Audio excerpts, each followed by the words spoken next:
To better understand plyometrics and how we're going to use them, you need to know what a plyometric is and the different types. Plyometrics refers to a type of explosive exercise that uses the stretch shortening cycle of muscles to produce powerful and fast movements. It typically involves rapid eccentric, which would be the lengthening of a muscle, contractions, followed by an immediate concentric contraction, which would be shortening. So an eccentric is lengthening, concentric is shortening of a muscle. So like when we quickly load and then jump. So if you look at my bicep here, I didn't hit arms recently, so don't judge me, but it's a rapid movement here and then an immediate shortening. I'm lengthening the muscle this way and it's getting long, and then a quick shortening. So a plyometric is a rapid lengthening and then an immediate shortening. So a combination of muscles being dumbbell jumps or broad jumps, any kind of those quick rapid movements. So I'll give you another example. When you're going into a jump or a squat jump and you're lengthening the hamstrings, the quads and the glutes on the way down, and then you quickly contract them up on the way up to produce fast amounts of force and propel you up. On the way down, you're lengthening all of those muscles, the quads, glutes, and hamstrings, and then you immediately contract them, shortening the muscles to propel you up. So there's two main types of plyometrics that we're going to focus on, that being the long duration plyometrics and short duration plyometrics. Let's jump into long duration first. So long duration ground contact time plyometrics. This just means that you're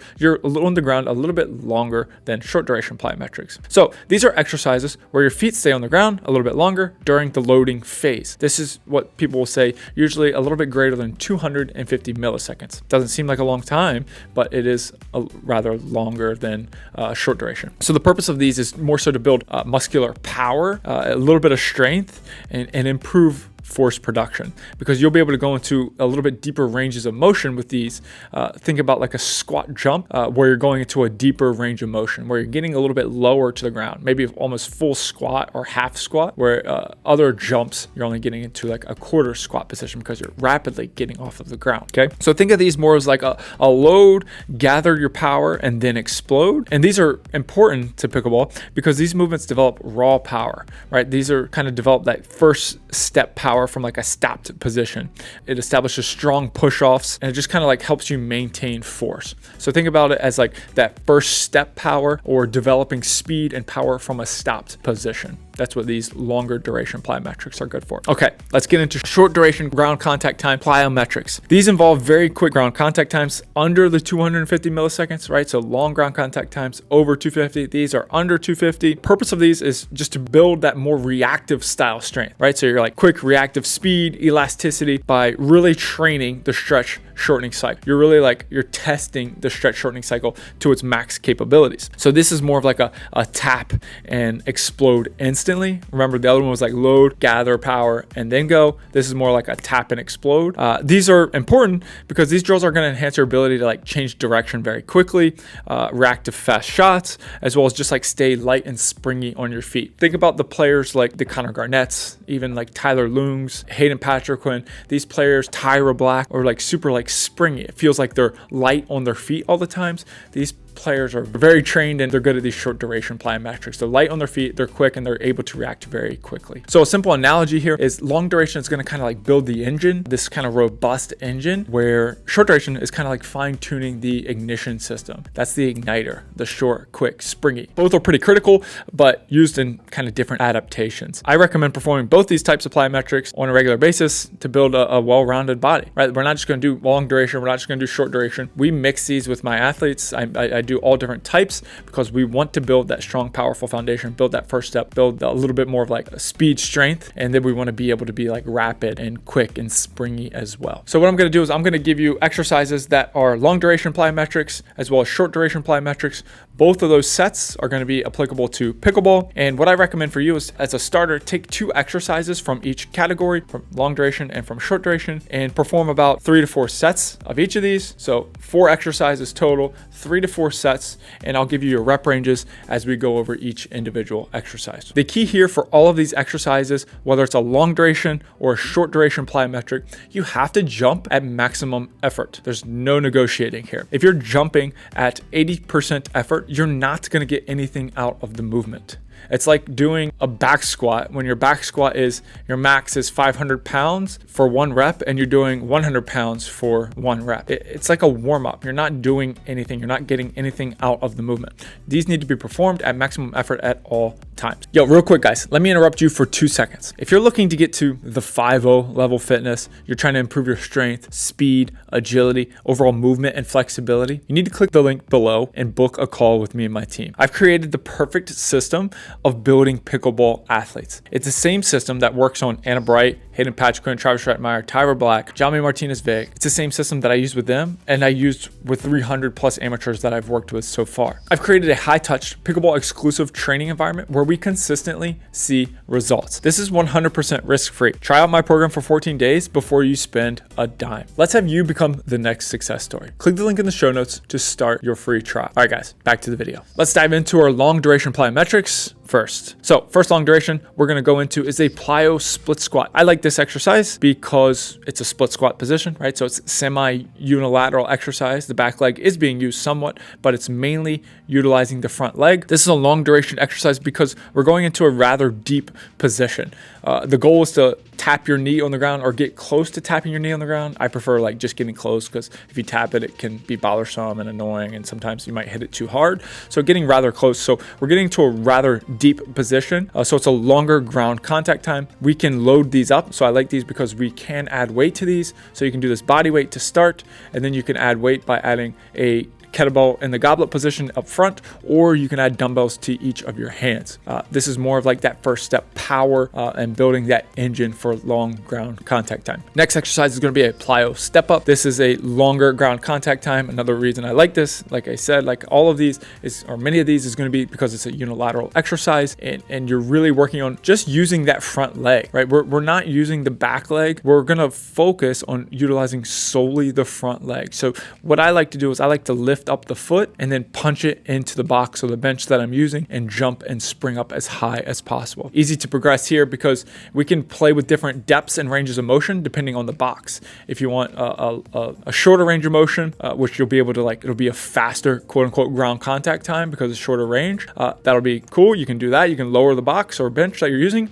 And if you want it to be a deeper range of motion, it'll be a slower movement, more strength focused than speed focused. You can do that. And or you can add weight to any of those variations. This is a great exercise because there's so many different variations that you can add or change to make it a shorter ground contact time, a longer ground contact time, or add load to this. All in all, it'll change those variances, short and low, but it will always be a power, quote unquote, long ground contact time exercise. Next is going to be a broad jump. This is more difficult to do in a continuous position. That's why it's going to be a longer ground contact time. Broad jumps are great. Bilateral exercise, jumping and working on powerful hip extension, right? So we're extending our hips, propelling ourselves forward as best as possible, collecting, gathering ourselves, and then going to the next one.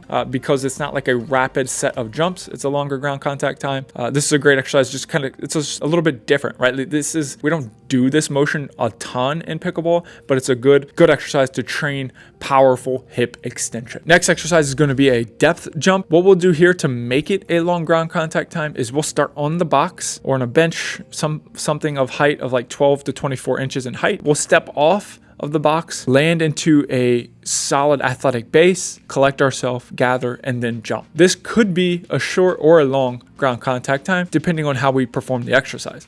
So if I were to step on the box and do a depth jump and focus on the rapid movement, so I step off and I jump right as I land, I limit the time that I'm on the ground, and I jump as quickly as possible. That's more of like a short plyometric, short duration. But what I want to do is I want to land, gather, and then explode, making it more of a power exercise. Great exercise because it works on like landing from disadvantageous positions. You can step off in weird and funky ways. It's easy to progress because you can add weight to your hands and make it a little bit more powerful and a little bit more of like a strength and power exercise, because that will make you stay on the ground longer. You can just raise yourself higher or lower. You can literally keep raising this box or height that you're stepping off of and make it way more more difficult. Fun exercise to kind of play around with there. Seated jumps. This is a great exercise because we're really working on raw power here. How fast can we generate power from a static position? So starting in a position, I like to start with seated in a position where my butt is just above parallel, right? If I'm below parallel, it's gonna be a lot slower, right? If my butt is just below parallel, it takes a lot more strength to propel myself up. But if I'm just above parallel, it's still a long duration plyometric, but it's gonna be a little bit in the faster for this exercise. But generating power from a static position, this is a great exercise. Propelling yourself forward, just overall good power exercise. You know, it's not like one of my favorite unilateral, it's not unilateral, but it's a great exercise here. Easy to progress. You can add a weight vest, you can hold weights, and as well as you can play with the ranges of motion that you're using with the box that you're sitting on. Okay, our last exercise is gonna be a half kneeling lateral jump. Great exercise because we're working in this frontal plane, right? We're working in the side to side manner. So I'm in this half kneeling position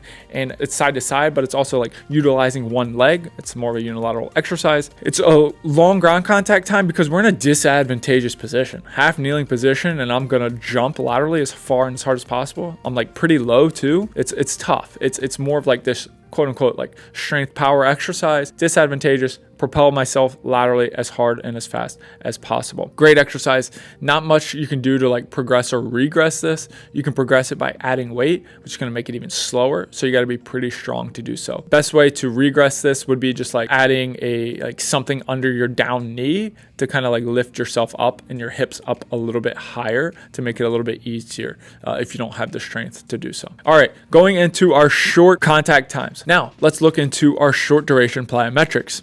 Quick feet, lateral hurdle hops. So short duration, remember, under 250 milliseconds, and you'll be able to realize the difference between all of these exercises. So quick feet, lateral hurdle hops, I'm taking 2 feet and I'm jumping over this small hurdle as quickly as possible. I'm not loading and gathering on each side. I am springing back and forth. With a lot of these short duration contact times, it feels like you're using your calves and your ankles a lot more than like your quads and your glutes, because you're not going into these deep ranges of motion. So short and fast, side to side. I like this exercise because it's working in the frontal plane, right? Side to side motion. We're working on power and it's quick. It's an easy one for most novice athletes to do. And if it's difficult, you can kind of take away the hurdle and just jump over a line. My thing here is you still want to jump as high as possible, right? You're not just moving laterally. You want to jump as high as possible while still limiting the time on the ground. So first thing first, limit the time on the ground, and second key is still jump as high as possible. If you're just jumping over a line, it's easy to just go side to side, side to side, side to side, and not actually jump high. So limit the time on the ground and jump as high as possible. No matter what the hurdle height is, jump as high as possible. Now let's look at pogo jumps. Very similar, but we're just moving in an up and down fashion. You're just limiting the time on the ground. Lots of ankle work here. It's isolating the calves, a little bit of quads, but you're just working on every time I touch the ground, I'm going to create as much force as possible and propel myself as high as possible. Quick ground contact times. These are like the things that like you hear me saying them, but these are the things that I'm telling myself and I tell athletes when I'm coaching them. But like in my head, this is what I'm telling myself. Boom, boom, boom, boom. I'm thinking like rhythmic, fast, and explosive. Single leg lateral pogo, just a kind of a progression here. So we're going to one leg as well as we're moving in the frontal plane. So it's more difficult because I'm using one leg, but it's also a little bit more difficult because I'm moving laterally. It doesn't really matter. I like to do it both ways, like moving laterally to the outside as well as moving laterally to the inside, right? If I'm jumping on my right leg, I'm moving to my right, and then I'll come back moving to my left, still on my right leg. This is a great exercise because it does get us in the frontal plane a little bit, but it's not about how far you move laterally. Your goal is to limit the time on the ground, still jump as high as possible, but instead of having that vertical plane be straight up and down, you just want it to be slightly to the lateral side so that you're slightly moving side to side. Next exercise is single leg lateral line hops, just a little variation of one of the first exercise that we talked about. Single leg lateral line hops is more so focusing on the lateral side of the lateral movement. Because it's one leg, it's a lot more difficult. It's a little bit difficult to get up high, as well as you're going back and forth, so a little bit of change of direction here. But we're working in that frontal plane. It's very comparable to the sport, and we're just trying to work in all these different movement patterns from bilateral to unilateral to sagittal and frontal plane exercises. One of my favorite exercises, if you follow me, you've seen me post lots of different variations of, is going to be the continuous lateral Haydn. So this is a great exercise because it's so comparable to the sport. It's a frontal plane exercise. Frontal plane meaning lateral and side to side movements. This is a good one, but it's very easy to turn this into a long duration plyometric. So if you just jump laterally and collect yourself and then jump back, that is a long duration. But our goal here is to jump as far as possible while still being fast off the ground. Okay, so if you find yourself jumping too far out laterally and you're slow to gather and to jump back the other way, that's a fail for this, right? You're turning it into a long duration plyometric. What I want you to do is start not jumping too far out, but be fast. Say the first goal is always to be fast off of the ground. So limit the jump distance first. Go fast, back and forth, back and forth, back and forth till you're very comfortable with that duration. Then start to jump a little bit farther once you can control that. Okay. So limit the range that you're jumping first. Make sure that you're jumping as quickly and getting off the ground as fast as possible within this continuous lateral height.